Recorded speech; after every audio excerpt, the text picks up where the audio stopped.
Tonight, we are talking to a man from Fulshire who says he is stuck in Qatar amid the ongoing conflict between the U.S. and Iran. Yeah, Trayson Bragg joins us in the newsroom with what the man is saying about getting out of there. Trayson. That's right. I spoke to Sean Starkey this morning. He says he is currently living in a state of fear, and he says the worst part is that he and his co-workers have received absolutely no help or communication from the U.S. government. He says they are completely alone.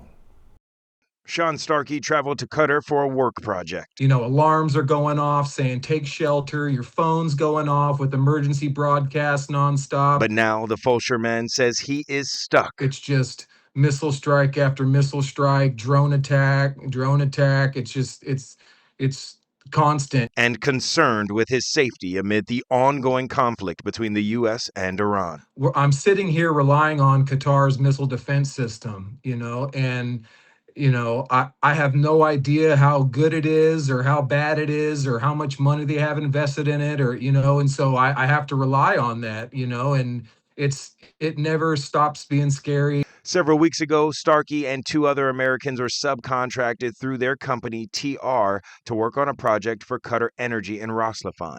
He says before leaving the U.S., he signed up for the State Department's Smart Travel Enrollment Program, or STEP, a program that promises to share safety alerts to Americans abroad. It's a worthless program because I'm in harm's way and they still have yet to message me. I've had missiles go over top of my head and explode and they still haven't warned me. They know I'm here. I gave them the dates. I told them who I was going to be working for. I gave them my phone number. I gave them my email, and they were supposed to warn us if anything was going to happen, and they never did. Sean says the only alerts he and the other Americans on site have received is from the Qatar broadcasting system. He says no American officials or politicians have responded to their messages, leaving them on their own to find a way out as the situation gets more dangerous day by day. We have gotten a little bit of intel from some prior military people that said there's a lot of people that are trying to find out where Americans are going so they can be targeted. We've already been told by Qatar Energy that we have to watch our backs around here because, a lot of people have animosity towards Americans, and we're the only 3 Americans in this camp. He's now wondering why other nations are stepping in to help, but not his.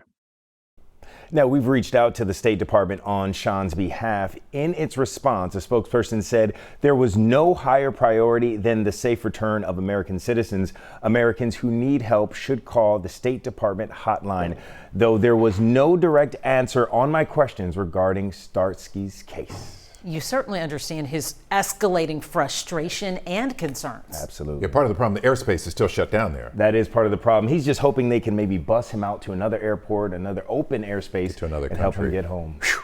We wish him safe return. Thank you, sir.